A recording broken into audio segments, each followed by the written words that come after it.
Bom dia.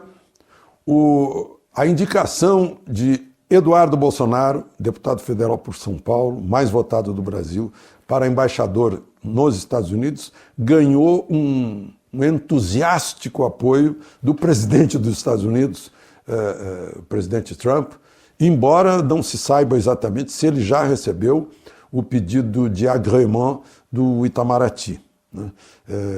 Normalmente o país primeiro pergunta: vocês aceitariam esse nome?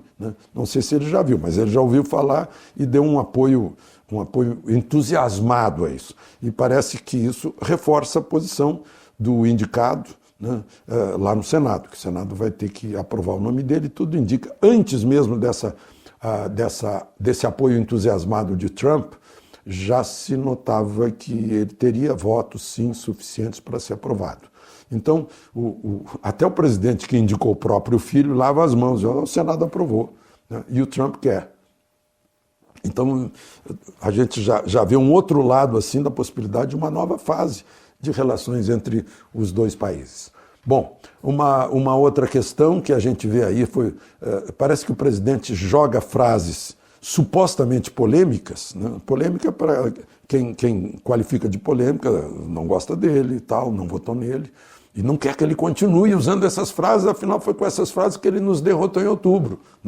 De repente ele continua usando essas frases e vai de novo ganhar essas frases têm apelo popular, como por exemplo, quando perguntaram sobre os 57 mortos lá no presídio, num confronto entre facções, que coleguinhas meus chamam de massacre, ele respondeu: vá perguntar para as vítimas desses bandidos.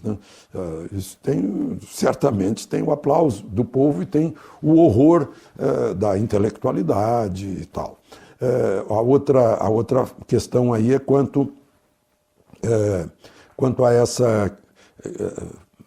esse debate, essa polêmica com o presidente da OAB, que ele disse que poderia contar o que foi que aconteceu com o pai do presidente da OAB, que teria sido justiçado pela sua própria facção. Aí a gente começa a ver, estudar, ele nos obriga a voltar ao assunto que deveria ser esquecido pela anistia. Anistia significa esquecimento.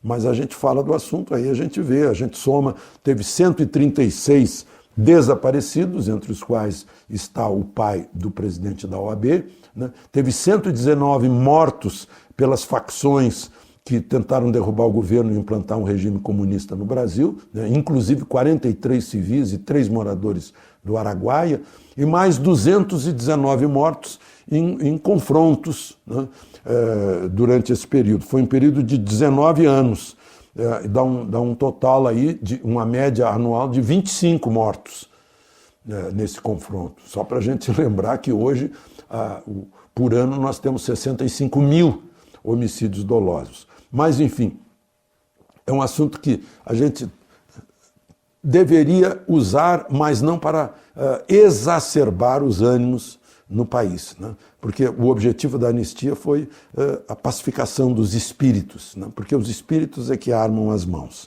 Enfim, anistia é esquecimento. Tem gente aí mais animada que acha que essas declarações podem dar impeachment. O Supremo não vai se importar com uma coisa dessa, porque não tem onde qualificar, E lá na Câmara, por exemplo, só quem vai se preocupar com isso é o PT, o PCdoB e o PSOL, que não tiveram votos suficientes para impedir a passagem da reforma da Previdência, portanto. E por fim eu queria concluir lembrando que essa questão dos índios lá, que apareceu o cacique morto, parece que foi um confronto interno.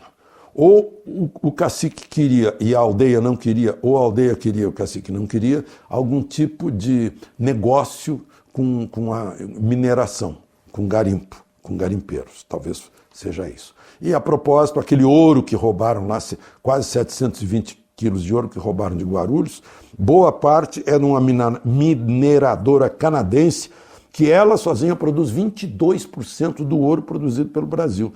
A maior mina dela é em Paracatu, é a Kinross. Eu acho até, e esse ouro ia para o Canadá. O Canadá que é o 5º produtor de ouro do mundo.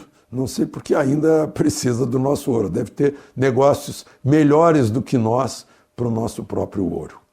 De Brasília, Alexandre Garcia.